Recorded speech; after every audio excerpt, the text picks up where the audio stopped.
Rashee Rice was on course to be this year's breakout superstar wide receiver, but now he's injured. Through the first 3 weeks of the season, Rashee was on pace for 367 fantasy points, a rate which would have seen him finish as wide receiver 3 in 2023. But he's now injured after a collision with Patrick Mahomes that some people suspect may have seen a full tear of his ACL. Now, at the time of recording, it's not fully confirmed, and there are some people on Twitter theorizing that the fact it hasn't been confirmed by an MRI means that he might have managed to escape a full tear and could be back by the end of the season. But he is going to miss some time, with estimations that if it's a partial tear of his ACL or just a sprain, he should miss at least 4 weeks. So, someone else on the Chiefs has to catch the ball in his absence, even though they didn't successfully manage to do so when they beat the Chargers 17-10. So which wide receiver is it that you need to target? Or is it just Travis Kelce? In this video, we're going to have a look at the other wide receivers on the roster and have a look at who we think might be the replacement for the Chiefs' bona fide stud wide receiver 1. Now, the options on the Chiefs roster aren't amazing at the moment. Xavier Worthy has excelled through the first few weeks, especially in week 1, where he saw 1 deep touchdown and 1 rushing touchdown, offering schemed up touches in a way that he can thrive due to his size and speed, or lack of size and incredible speed. Travis Kelce is the other primary option on the team. Now, we know that he struggled through the first few weeks of the season, but he did seem to come into his own in week 4, once Rashee Rice had gone out. But Kelce is also 35 and is way more interested in hanging out with his superstar girlfriend and recording his podcast. So, could it be that one of the other wide receivers on the team may be able to replace Rashee Rice? Now, the 3 receivers that I want to highlight that may potentially be able to step up in his absence are Justin Watson, Sky Moore, and Juju Smith-Schuster. Now, I know immediately this isn't a particularly exciting group of names, but Patrick Mahomes has shown an ability to elevate these kinds of weapons before, and has shown an ability to succeed and even win Super Bowls with wide receivers that don't seem fantastic. The main shame here, if you're a Chiefs fan, is that they went and upgraded the wide receiver core this offseason, drafting Xavier Worthy in the first round, and then also signing Hollywood Brown. Worthy is obviously still there, but with Rashee Rice missing time and Hollywood Brown out for the whole season, it's basically the same as it was last. Now, I want to start is by looking at the target share after Rashee Rice left the game against the Chargers. Travis Kelce had by far his best day on the season so far, with 9 targets, 7 receptions, and 89 yards, blitzing through anything else he managed to achieve. Xavier Worthy had a good day for fantasy, but ultimately only saw 4 targets. However, he made the most of these, recording 73 yards and a touchdown. But what about the other options on the team?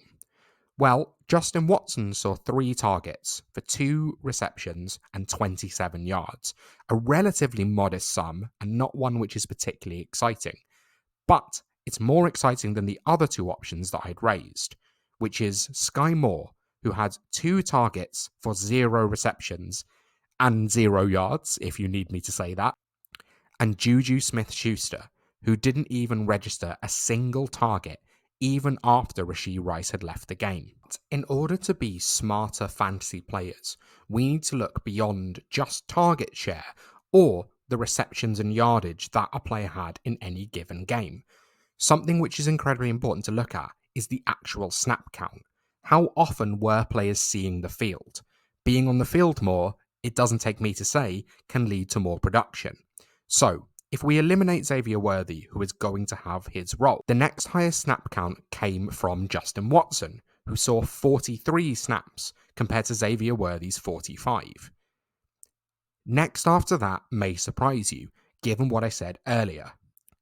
Juju Smith-Schuster saw 32 snaps in this game, despite not logging a single target. And for Sky Moore, he only saw 13.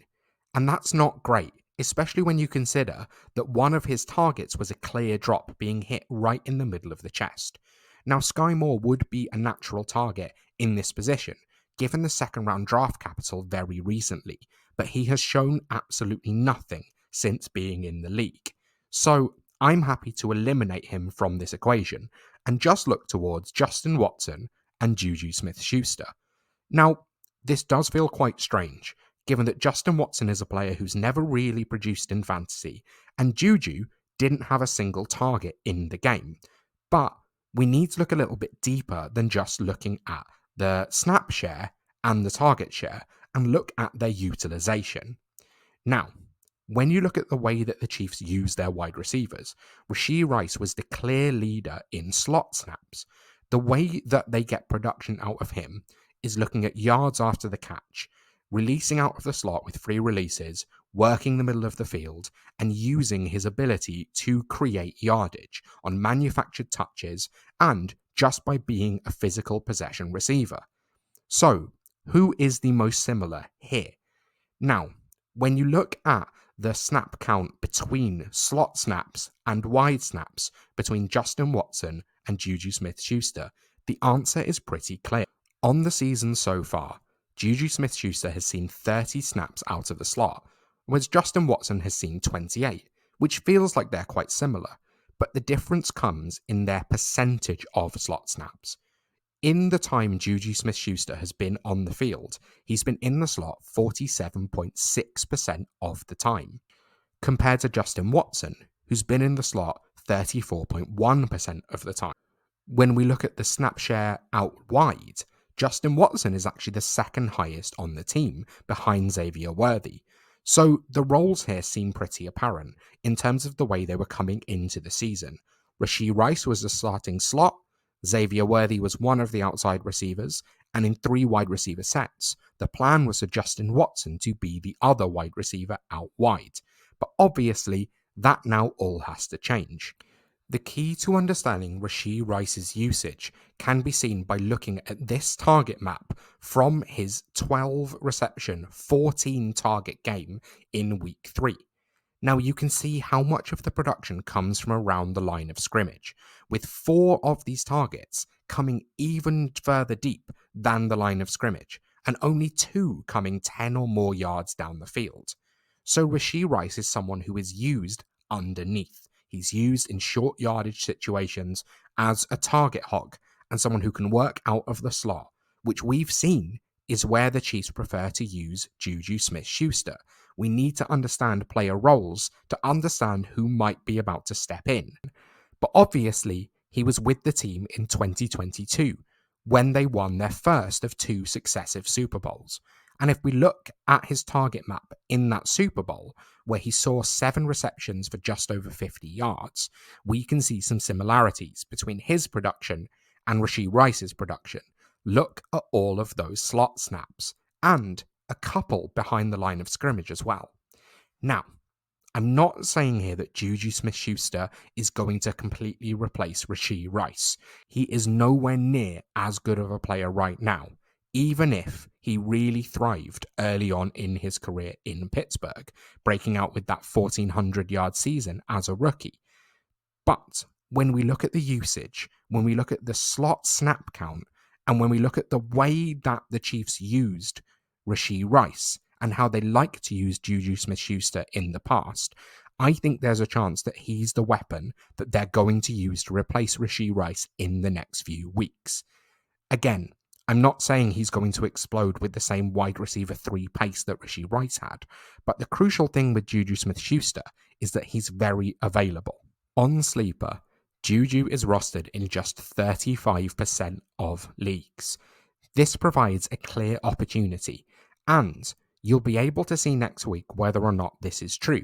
It might be that Xavier Worthy just moves into the slot full time, and they'll rotate other wide receivers around the outside. It might be that Travis Kelce just goes back to being the target hog that he was earlier in his career. But if the Chiefs want to replace like for like, keep Xavier Worthy on one side, Justin Watson on the other side, Travis Kelce as the tight end, and then have a starting slot wide receiver, 35% owned Juju Smith-Schuster could end up being fantasy gold this season. Now, don't come for me if it's not true. I know there's a chance that it's just going to be Xavier Worthy and Travis Kelce, but I wanted to have a look and see if there might be fantasy gold on this team. And I do think that Juju might still have it. And there's a chance that he could be a wide receiver 2 to 3 in the next few weeks while Rashee Rice misses time. Let me know your thoughts in the comments. I know I'm going to get absolute pelters for this one. I can't believe it's 2024 and I'm making a video telling you to pick up Juju, but it's only off waivers. It's not going to cost you a huge amount and you can cut him in week 6 if nothing comes of it. If you've enjoyed this video, please make sure to give me a like and subscribe. Throw a comment down below telling me how wrong I am, and I will see you next time.